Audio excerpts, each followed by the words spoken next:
Hello, welcome to the latest episode of Esoterica.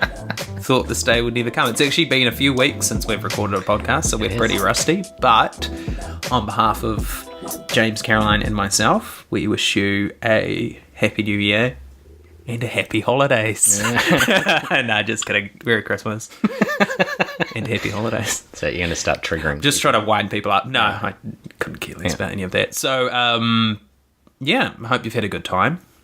Well, I know you have. I know you have, and for those people that like follow our Instagram and things like that, you'll have seen lots of photos by producer Caroline, you know, in the pool and, you know, enjoying summer and all those lovely things. Yeah. Yeah. And at Staglands, we went to Staglands, got to feed some birds and some animals. It's in Wellington, so it's essentially like the Jurassic Park of New Zealand. So you go, you drive about an hour. It feels like a lot longer, but it's about an hour out of Wellington. You finally hit this road, and it's a nightmarish road. There are signs along it saying max speed 70 kilometers per hour. You would be lucky to hit 50. So is it like dirt road, or is it like no? But it's very narrow. It's like the streets you get in sort of the backwaters of the UK. It's like very narrow. The corners are crazy. It's windy. You're really in the middle of New Zealand, like the hill here in Napier. Yeah, well, yeah. But worse. Worse. Far more narrow. In fact, to the point where you struggle to fit two cars. Okay. And it takes a long time to get there, but once you get there, it's amazing. Yeah, lots of different animals. Like what sort of animals? You've bigged it up now as the Jurassic Park of New Zealand. So now I'm like really curious about what kind of animals you get. Ducks.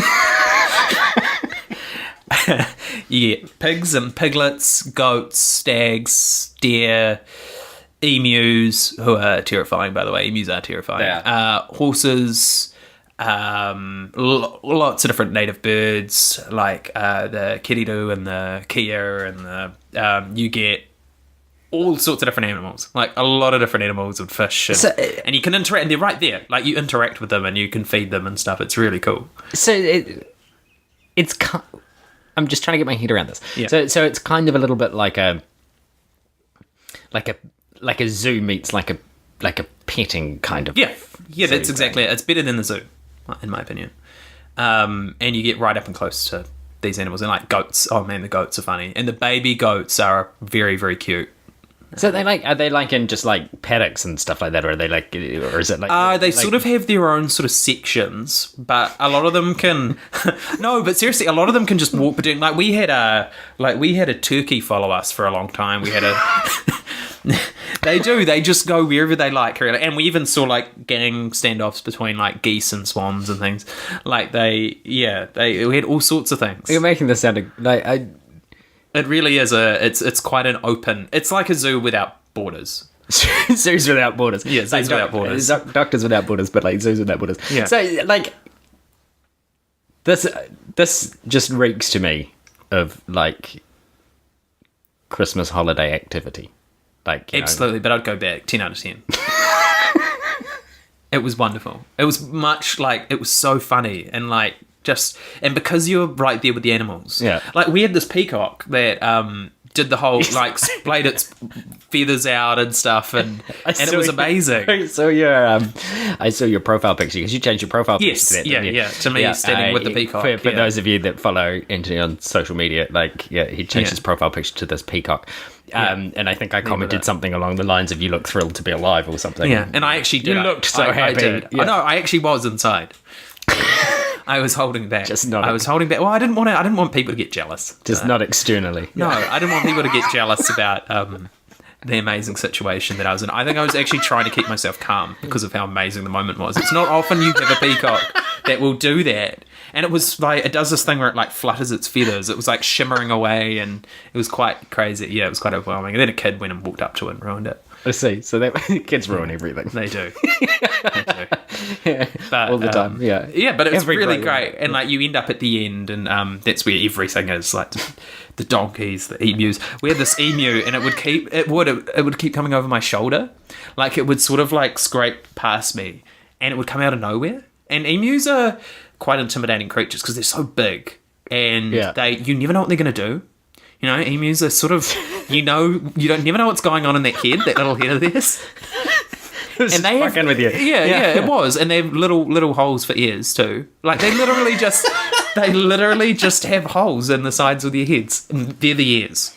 Yeah. It was like if there was an omnipotent being or whatever. Yeah. It was like they were designing this bird and then got to the ears and were like, oh, just stuff it and get holes. just leave it. Couldn't be bothered engineering anything interesting for ears. Insert text here. Yeah, damn it, I forgot to do it. Yeah, and so they were just holes, and it was like, oh crap! Or like it got to like the last, like it had 5 minutes before it had to deploy the emu genesis into the earth. And it was like, oh god, I haven't finished the ears, and it was like, just have holes. Just have holes. Just do it. No one will notice. Yeah, no one will notice. Yeah. And then he got like a B minus. Just make it huge. That way, no one will be looking at the ears. Yeah, that's right. And you don't. That's the thing. You sort of you don't. You see the massive body it has, disproportionately large body compared to the rest of the. Well, you so know I'm going to end up doing that now. The next time I see an emu, I'm going to be like, I've got to look at the ears. Until he told me to look at the ears. Oh, you do. It's like looking into a black hole. It is. It's like looking at. There's no light enters. It's like no soul there. No. Yeah. And the email will it'll never quite look at you, but you know it's aware of you being there. It's kind of weird. People who have been around emus will know what I mean. I think that they stick close to you. They never quite look at you, but they know you're there, and that makes you really uncomfortable because you sort of think, what are they planning? So this is hence your Jurassic Park, sort of references that between emus and peacocks. Yes, there was part of you that was feeling ever so slightly apprehensive. Oh, you feel very vulnerable. That the electric fences were going to go down, and you. Oh yeah, but that's the thing. It was like Jurassic Park without the electric fences. It's like, so you don't even have the illusion of safety. I see. I mean, just to clarify, you're never in danger at Staglands. I'm now mentally picturing you in the cafe afterwards, like the raptor scene in Jurassic Park. You in the cafe afterwards with this emu just following you around the cafe. Well, we actually went to the cafe about halfway through because we were hungry. And but as we arrived, it was so funny. The first thing we saw was that there was a couple of chickens on top of the table eating from the plates of people's food. It was pretty funny. And it was like, I mean, what do you expect? They're like You're in Staglands. They're like the pilot fish of the emu. They are. Yeah, it's coming. It's setting the tone. Yeah. It was really wonderful. Lots of birds though. Oh my goodness! Like you've got to be careful where you step because there's birds everywhere. And feeding the ducks. Just step on a bird. Yeah. And the piglets were very cute. Yeah. And there was what was it? Was it a geese or was it what was it? Was it a duck? A big duck? Yeah, no, plural. It was multiple geese. Yeah, that sort of kept hanging around the piglets. There was a big duck, really big duck, and and you could tell he was sort of pretending to be a piglet. He was just out of his comfort zone amongst all these piglets, just hanging out, trying to. And we kept feeding the piglets, but this duck would keep coming along and trying to. You end up going through your food pretty quickly because you feel bad that you've fed like one animal group and not the other, because the other animal group will be watching, and you end up sort of going, okay, no, we'll give you a bit more, and then. So can you imagine being an animal at Staglands, right, and being at the end of the tour, like, and everybody's fed all their food, like to all the animals before, and you're like the paupers at the end of like the tour, like nobody's got any food left. Scraps at the like end, every time you get to the end, they're like, oh, sorry. Donkeys or whatever the fuck it was that was at the end of this tour. Sorry, I've got no food left. I fed it all to the peacocks. The emu made me do it. Yeah, or the goats. The goats are very cheeky. Like we had the goats that were basically bursting through the fence to try and get us to pet them and feed them and stuff. But they were very cool. I see. And there was a really great. It was a ram, and he had crazy horns, like corkscrew horns that were like untamed, and he was great. He just sort of hung around. And no, we made lots of friends on that day, and it is as usual, it's the friends that you make along the way that make a trip like that. But it's the journey, not the destination. That's right. That's what I keep telling myself. So it was actually, honestly, if you ever get the chance, go to Staglands. 10 out of 10. 10 out of 10? 10 out of 10. I'm the only scale that matters. Because it's very relaxing. You're in the middle of nowhere. It's beautiful. There are animals everywhere, which are great. And you actually, how sometimes you'll go to the zoo, right? And you'll be like, I can't wait to see the, I don't know, like the lion or the tiger or whatever, and you go there and then you go to the enclosure and they're hibernating or and you never get to see them. Yeah. Staglands isn't like that. You see everything. Yeah, because you're standing on them. As you are. You're tripping over them, and you're literally like, and even but all these animals here. Yeah, and you go into like the aviaries. Like you walk. There's quite a few aviaries that you go inside, and that's where the keas and things are, and they're right there. Like they're right there. It's very cool, and you'll be walking down the path, and they'll be on the path, and no, that's very, very cool. Really great place. If you need some sort of like emotional therapy, go to Staglands because it's beautiful for that. You feel so good afterwards. So like just to put this in context, so 10 out of 10, you're rating Staglands as being better than Return to Oz. That's not comparable, though. That's not a comparable.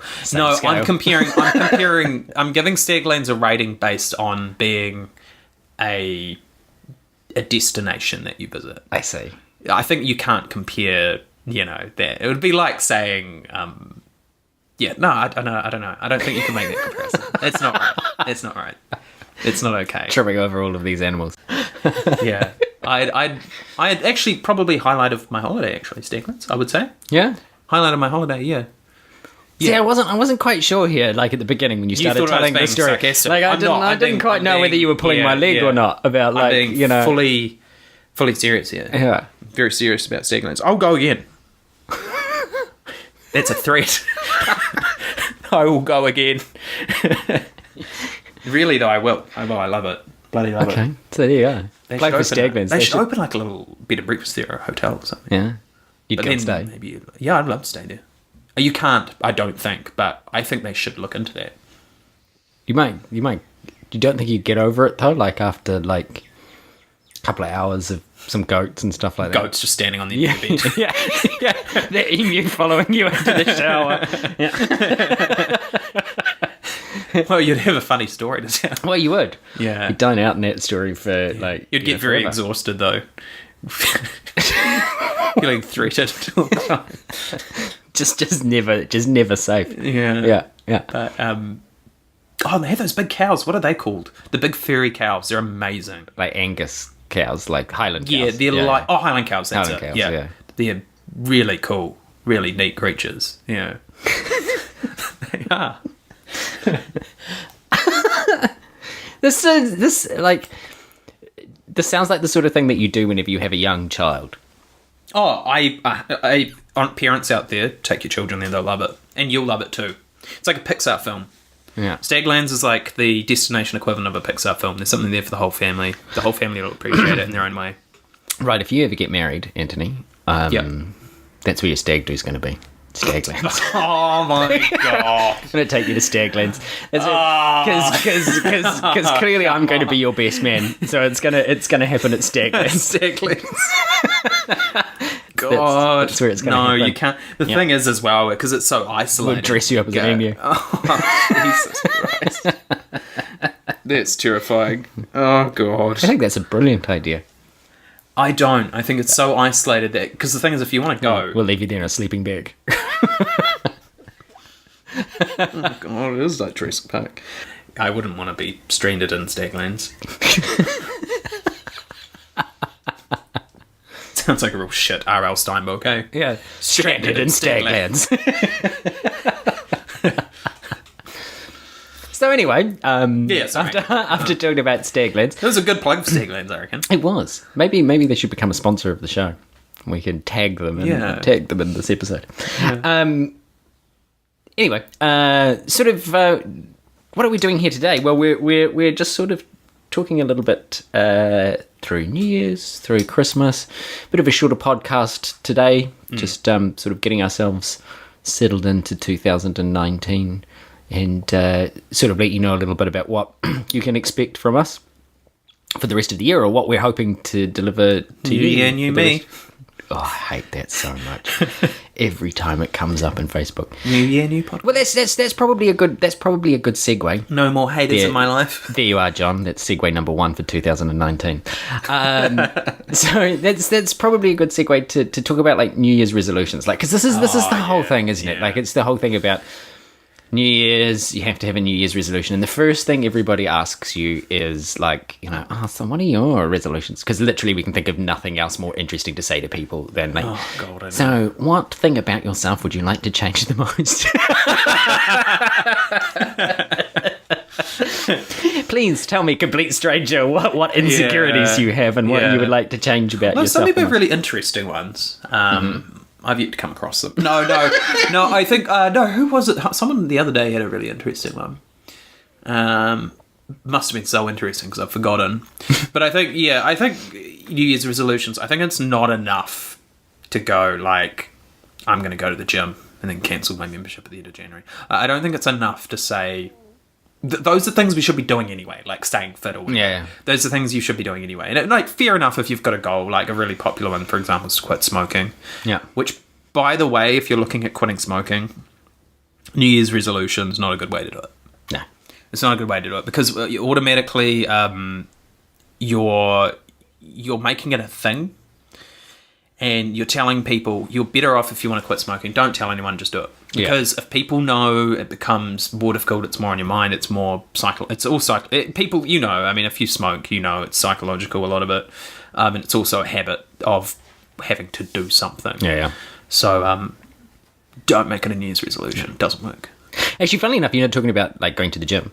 I saw something that I thought you might like on Facebook. I saw somebody like had posted a thing about people going to the gym. Is there like they're like, if you're somebody who goes to the gym and you're in there with a whole heap of January resolutioners who are trying, they're like, at least they're trying. Don't be a gatekeeper.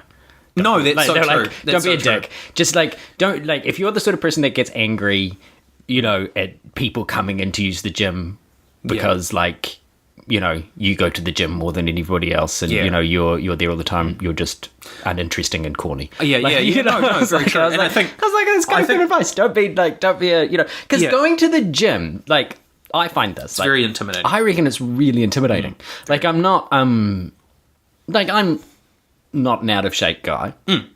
But I think going to the gym is really intimidating. Like, you're always worried that, I don't know, like... You don't quite know what to do. Properly. Yeah, like, you know, like when you join any new community or anything else like that, you're not quite sure whether there are, like, done things or guidelines that you don't quite understand or know. There usually are. See, this is the thing with gyms. And then people get shitty at you. Yeah. But, with gyms, as long as you're polite, follow etiquette.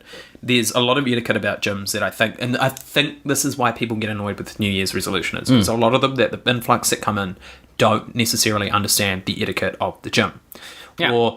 And what you've got to realize as well is that if you go to a gym and you see people at the gym who are obviously spend a lot of time at the gym, they're buff and they're quite often the people that actually, if you, without sort of bothering them if they're in the middle, but if they're sort of, not too busy doing what they're doing, they're the kind of people that will actually be probably more than happy to talk to you about it, because these are the people that are passionate about it and and usually if you've been working out a lot, you're less likely, they're usually the sort of the most calm people, because people who are fit tend to be quite well-minded, because that's quite a big Yeah.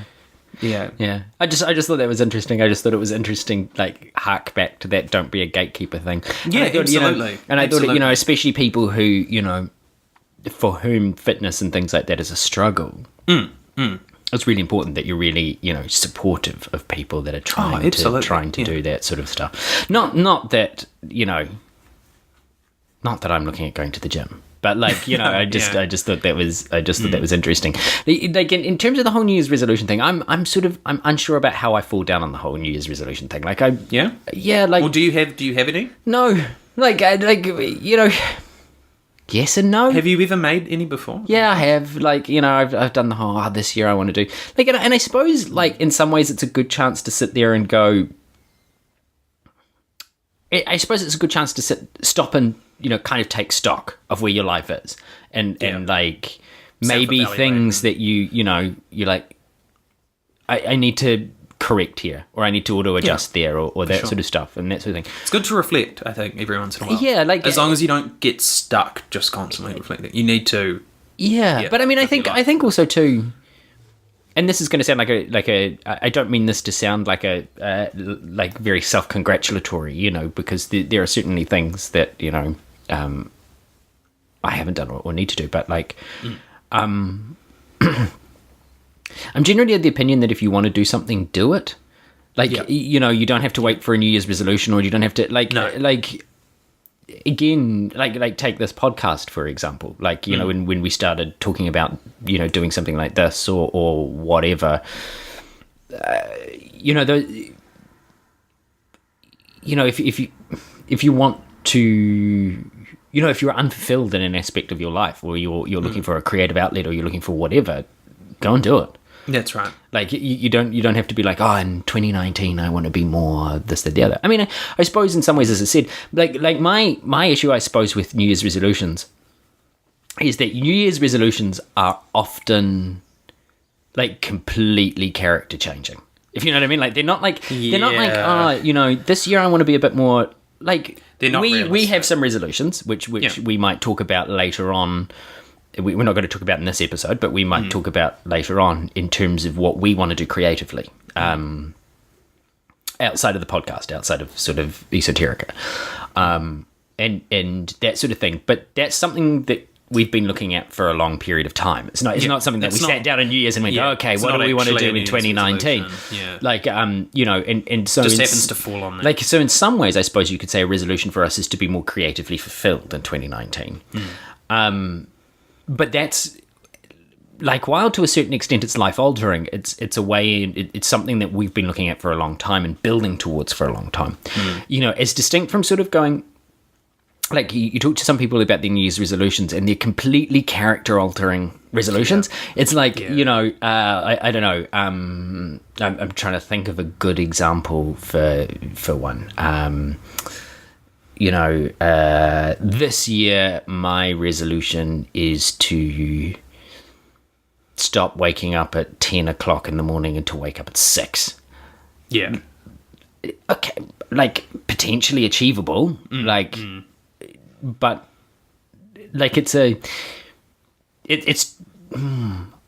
I'm doing a really poor job of trying to get across what I mean. What you're getting at. You're not looking at the root cause of why you want to get up at 6 or why why you're getting up at 10. You're just kind of going, I want to change the symptom of what I'm doing. Does that make sense? Instead of sitting there and going, why is it that I wake up at 10 o'clock? Or what is it about waking up at 6 o'clock that why do I want to wake up at 6 o'clock? Instead of simply just saying, I need more sleep and I'll go to sleep earlier. Yeah, because that never happens. Yeah, and those things you sort of go down a slippery slope. It's one of those things of why do I want to get up at 6 o'clock in the morning? Well, I want to get up at 6 o'clock in the morning. This is not a New Year's resolution for me, by the way. It's 6 o'clock in the morning. I don't think so. But if that was, I'd have to be like, okay, well, why is it that I'm wanting to get up at 6 o'clock in the morning? Well, I'm wanting to get up at 6 o'clock in the morning because this, that, and the other. You want to get more stuff done. Yeah, but it'd have to be, for me, it'd have to be more concrete than that, right? It'd have to be, I'm getting up at 6 o'clock in the morning because 6 o'clock in the morning is the only time that I can go for a walk. Do this. Yeah, that's right. So that's important to me, so therefore I have to get up at 6 o'clock in the morning. Yeah. I have, and this is going to sound like one of those really bizarre live, laugh, love things, which just... I've tattooed on my back. Somebody who, has been into a number of places, or, when you meet a girl, if they ever have live, laugh, love on their wall, just run. Don't even stay. That's it. If you have live, laugh, love anywhere on your wall. Red flag. That's red flag. Red flag on the plate. You shouldn't have to tell people. Yeah. You shouldn't have to tell people what they should be doing. It's kind of a bit the same as the dance like nobody's watching thing, No, what was I saying? Something about a New Year's resolution for me. A New Year's is to live. I'm still live, laugh, love. No. I'm cured now. I'm not depressed anymore after saying live, laugh, love. You've told me exactly what I need to do. Just cheer up. Pull yourself up by the bootstraps. Yeah. So I've read this inspirational quote. I'm so inspired now. Laugh, love. I'll do that now. I'll be determined to do inspirational quotes. Blah. Get out of here. I don't know. Some of them are great. I find some quotes inspirational, not because they were sort of meant to be inspirational. To be inspirational. I find them inspirational. Like one that always springs to my mind, and I'm going to butcher this quote because I'm not going to say it correctly. It's a Doctor Who quote. Yay, there's our first one for 2019. Oh, God. But couldn't even wait one podcast. No, I know. But there's a wonderful Christmas episode with Matt Smith, right? And this girl that's frozen, and he's like, who's she? And the guy that Michael Gambon's playing turns around and says, oh, nobody important. And he says, wow, imagine that. He's like, that's amazing. In the 900 years I've been around, I've never met somebody who wasn't important. And I think that's kind of cool. Nice. Yeah, things like that I like. Not like... I'm trying to think of something now, but not like, generally because I think just it's go on the subreddit. The power of positivity. Go on the subreddit, get motivated. I hate that rubbish. However, mine is slightly, funnily enough, esoteric. Nod and wink. My sort of New Year's resolution is actually to reframe how I think about some things, and this is so here's. You and I have talked about this a little bit before, but this is sort of a continuation of this theme. My New Year's resolution, if I have a New Year's resolution, is to stop saying I don't have time to do that. That's my New Year's resolution. Okay. And instead, I'm going to replace the I don't have time to do that with that's not a priority for me. Yeah, I like that. See, I'm bad with this as well because I went through a period, actually probably about a year ago now, actually, where I started, maybe that was my last New Year's resolution, but I did that. I stopped saying yes to everything because I in the past have been very bad at agreeing to do something when I shouldn't have. Yeah, my mother describes it as a very strong will and a very weak won't. Yeah. That's a good way of putting it. So I started doing that. I started saying, I don't have the time. Instead of saying, what I really should have said was, I don't care enough about that thing to do it. No, but you know what I mean. No, that's interesting that you say that. Well, the reasoning for it, right, is because, again, you sometimes you just put things off by going, I don't have time for that, I don't have time for that, I don't have time for that. And the stupidity of it is that categorically you do have time. If you really wanted to make the time, you would have, because that's the answer to that, well, make time. It's just not a priority. And that's, I'm going to try and get myself into a mindset where instead of just giving the excuse, I don't have time, I'm going to turn around and think, no, that's just not a priority for me right now. And if I'm happy with that, if I'm happy with saying, actually, that's just not a priority for me right now, then I'm making the right decision. Yeah, that's right. If I'm not happy with saying, actually, that's not a priority for me right now, then what am I doing? What else am I doing that is maybe shouldn't be a priority? Or so that's, I suppose, if there's anything that's a New Year's resolution, that's my New Year's resolution, is to reframe how I think about some things. I like that. That's good. How about you? Do you have anything that you're sort of like... The only one that really comes to mind is... and it's actually worked pretty well so far. Actually, I feel... I don't get as worked up about things outside of for a bit of a laugh. Like, there's a difference between getting worked up about, for example... like the latest film by Michael Bay or whatever. Like, there's a difference between getting worked up about something and having a bit of a laugh with friends and just like slating something that... Yeah, sorry. I should probably explain why we had a bit of a laugh there before. Is because Anthony and I are notorious mutual winders, right? Yeah. So, we are notorious for mutually winding each other up about things until we're both sort of incandescent with like rage about things that really probably should not be a priority. No, right? No. But there's been I think there has been a sea change. You see, now my goal is to not get as wound up about things outside of my control. So I guess that's a bit of a stoicism, sort of what I'm getting at here. But not occupying my time. And honestly, there's been some moments in sort of the last few months where I've literally just gone, I can't be bothered expending energy to be annoyed or worked up about this. And it's made life a whole lot easier, especially when it's outside of your control. Like for example, I mean, James and I and producer Caroline were talking about something, and while we were discussing it, in the past, it would have probably wound us up to the point where, but now it's sort of, it is what it is. Yeah. It's not, we no longer hold that sort of vitriolic, and that's really nice. It's that whole "not my circus, not my monkeys" thing, eh? Like, that's right. Yeah. Like, what is that all here? I'm going to butcher another, prayer. Is it Saint Francis? I think it was. I could be wrong, but I think it was Saint Francis yeah. Again, another inside joke from Nonsense. What is it? Something along the lines of God grant me the power to change the things within my control, the serenity to accept the things that I can't, and the grace to know the difference. Wow, you did really well there. I think it was that's good. Yeah.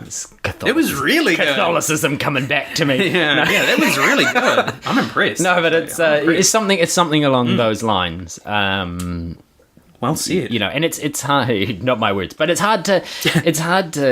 Sometimes it's hard to. Yeah, it's hard. I'll just claim that. It's hard to.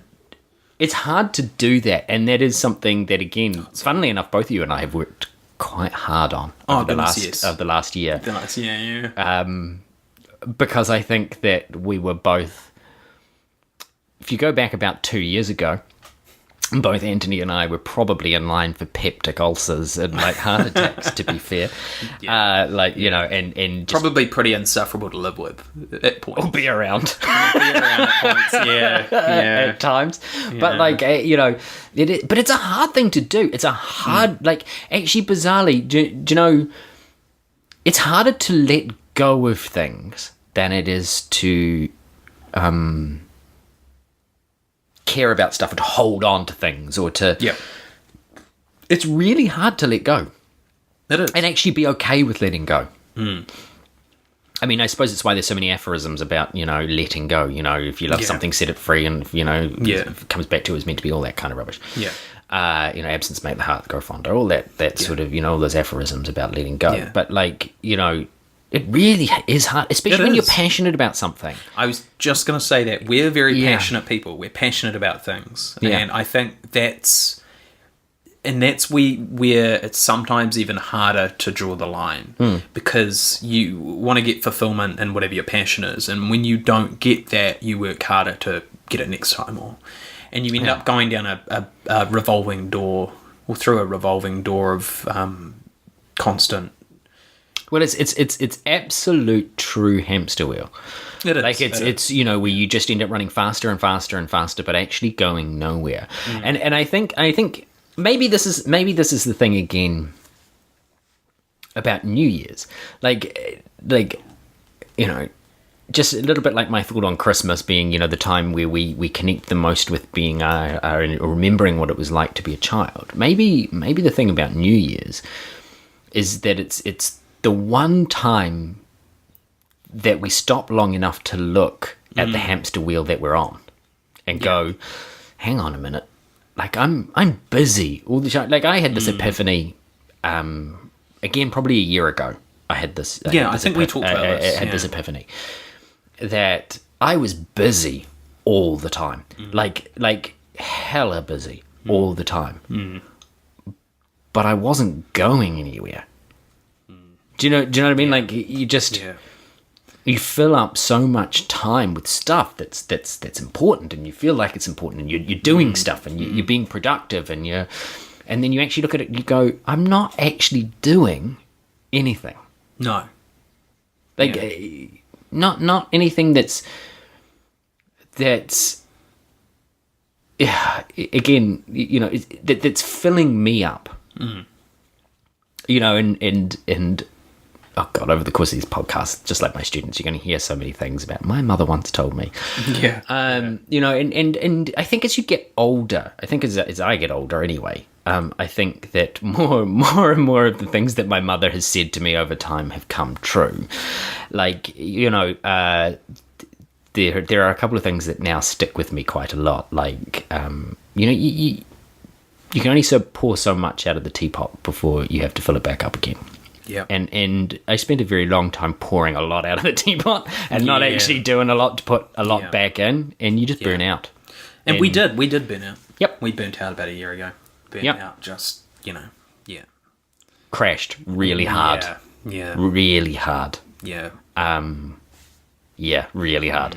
And you know, the other fantastic thing that my mother always said to me was that you are a combination of the 5 people you spend the most time with. Oh yeah. And I quite like that. So choose your friends wisely. Yeah, absolutely. But no, and if you spend too much time around really negative people that sort of draw you down, then that is going to leave an imprint on you. It's bizarre because we were talking a little bit about this earlier on, and maybe we were phrasing it in kind of the wrong way, in terms of like, sort of the end of this year has sort of been anticlimactic in some ways. Like I was saying that, you know, it's been okay. Do you know what I mean? Like, you know, wasn't raging parties and like, you know, all that sort of stuff. And you know, but that's no longer been really, is it? It's been really sort of relaxed, which I guess, again, for us is incredibly unusual. It is, you know, it is. and again, maybe it's the payoff of, you know, as we said before, that idea of letting go, and that idea about, you know, there's no crisis. That you know, I feel like there was a time of Anthony and I have worked together quite a lot in a number of things. And I feel like there was a time for about 2 or 3 years when all we were doing was running from one fire to another fire to another fire to another fire to put things out. Just crisis all the time. VFD members. Yeah. It's a Lemony Snicket reference there for people. But just yeah. Oh, we were. Crisis No, we were. to crisis to crisis to crisis. And I think we took it upon ourselves to put out fires. And probably inadvertently, did create them as well while we were putting them out. Yeah. Tripping over a table and a candle would go. And standing on all these birds. This is fine. It's like that picture of that dog or whatever it is, and that it's like everything's on fire around him. He's like, this is fine. It's fine. It's fine. Yeah. You know, and it was my life about a year ago. Yeah. Yeah, and I think and you know, what was it? I think it was actually in series of unfortunate events where Snicket, the narrator, points out. He says, like, if you're bored, it's a sign that you're safe. Yeah. And I'm not saying I'm bored. Yeah. But you know, it's sort of a sign that we're finally at a point where we're sort of relaxed. And that's, I think, something, again, another thing that we all struggle with. I know James does. I know producer Caroline struggles with relaxing and actually being content, because we struggle with being content because when we're content, we feel like we're not doing enough. I think, unfortunately, what's happened is that whenever we've been working really hard towards something we're passionate about, what tends to come with that is a feeling of you get stress. Some stresses are good, some are bad. And you tend to be overworked.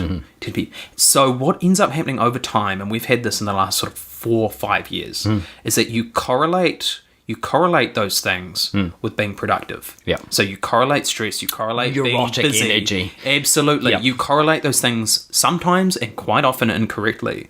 So now that we're actually really content, and that doesn't mean we're not doing anything, but we've learned how to deal with those things, it's really conflicting. Yeah. We don't know, and I've talked to producer Caroline about this quite a lot as well.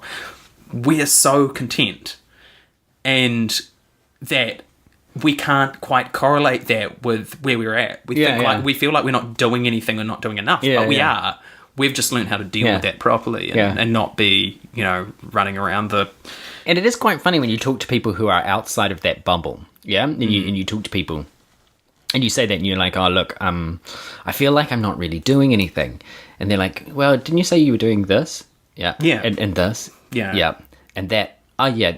And this, oh, yeah, but that's just, in this. Yeah, but you know, and then it's not until you sort of stop and look at it, you go, "Actually, I'm doing a hell of a lot," but like you don't think of it again, as you said, because you don't have that neurotic kind of energy. You're not stressed all the time. You know, like on that note, another thing that people out there should make a New Year's resolution is to actually take the time, like James said, take the time to take a step back and actually feel proud or good of what you've achieved, no matter how big or small that is. That's something that everyone in this room has been quite bad at the past. Because we'll do something we're really proud of or that's successful, and whether that's in theatre or whatever, but then a week later you're like, what next? Yeah, what's the next thing? What We're now? constantly at the back of our minds thinking of the next thing or building up to the next thing, and instead of actually taking a step back and living in the moment. Yeah. And appreciating what you have now. It's fine that I've always found that really difficult, but it's which makes it, I mean, again, is I think you touched on it earlier on, it can make you at times insufferable to live with, or insufferable to be around, you know, because you're never content. You're always, you know, and I think, you know, again, that sort of aphorism sort of rings true around, you know, you sort of hurt the ones that you care about the most. You know, there is also, this is becoming a very deeply personal podcast. There's also something like bizarrely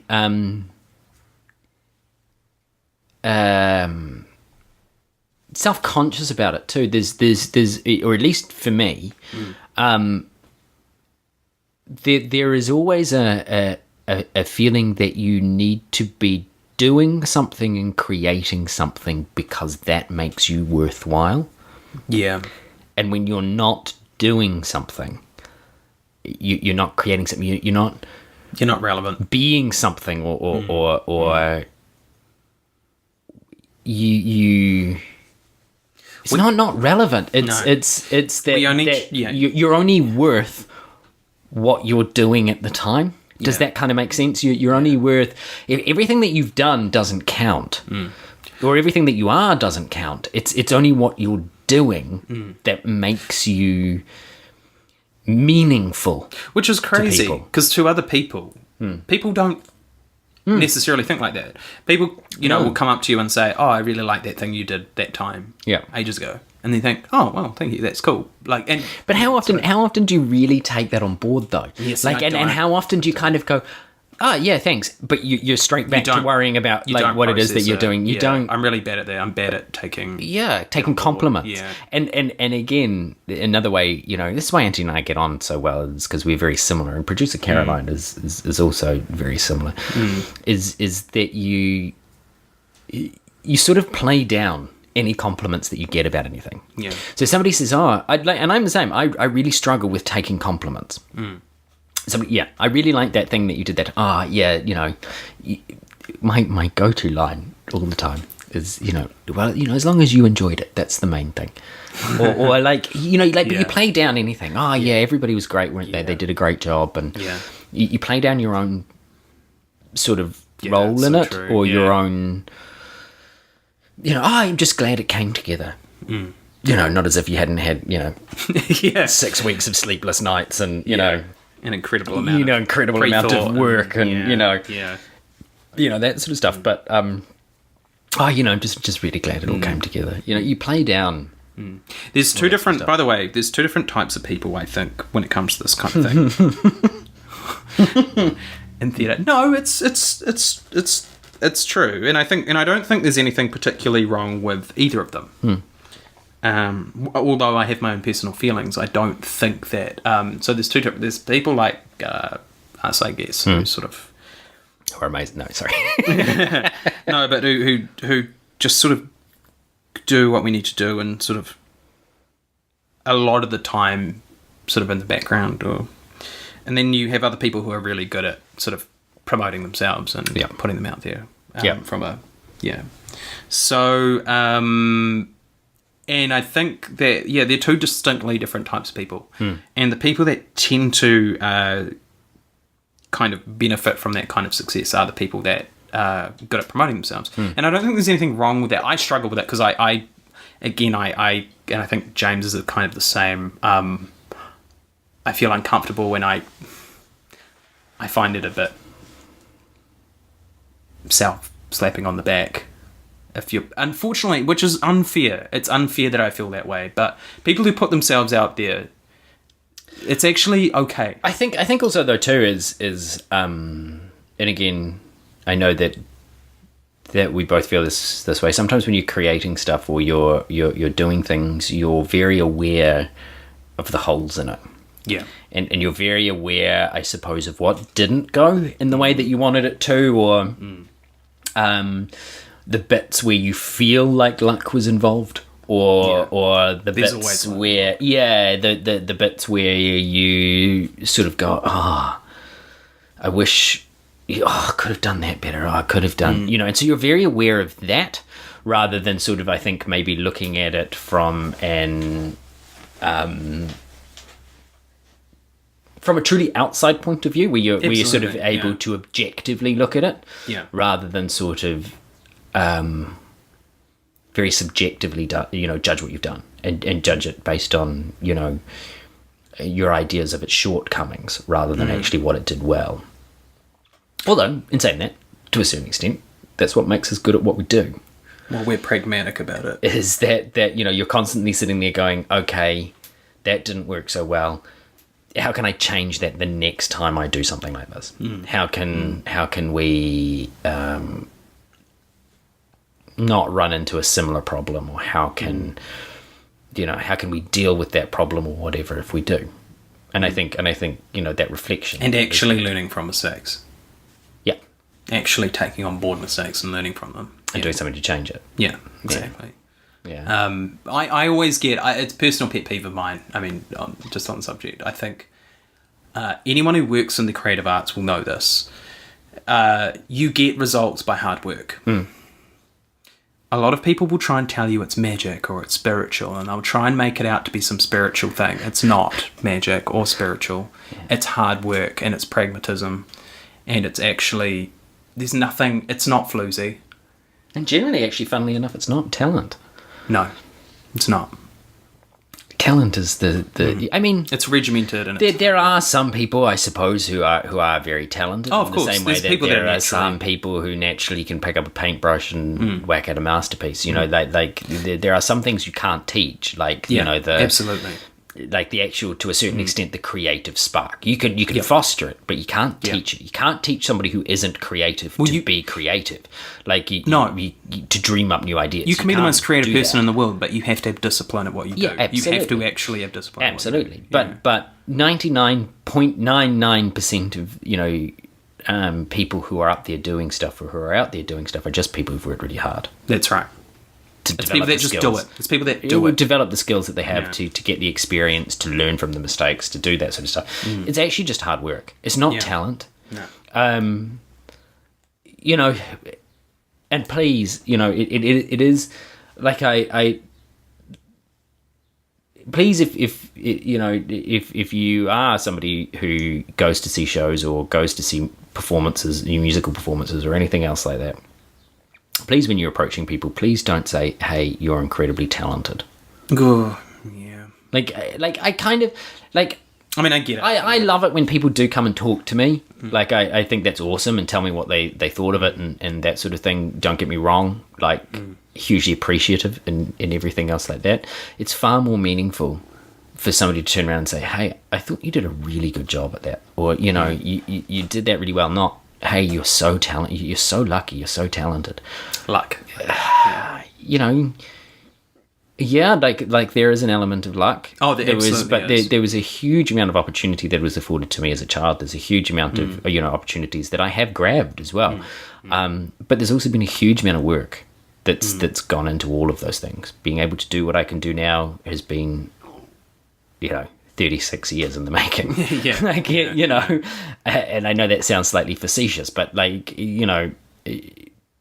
didn't wake up one day and suddenly go, can play the violin. Yeah. Or, exactly. actually I can act. Yeah. Like, like you do learn these things. And, You do. and Hundreds of hours, thousands of hours. Thousands of hours. Thousands and thousands of hours. I hate to think how many hours. Yeah. But again, like that's always what makes me laugh too. Whenever you're directing a show or something like that, and somebody goes, "Oh, how many hours would you have put into it?" I have no idea. And Do you count the endless hours I spend awake at night? Well, that's the thing. Like, is because you don't just sit down and go, "Okay, let's play." I mean, there are times when you sit down and go, "Let's plan out like what we're going to do with the set, what's possible, or that sort of stuff." So there is certainly there's planning, and there's certainly times when you're officially sort of on the clock. Yeah.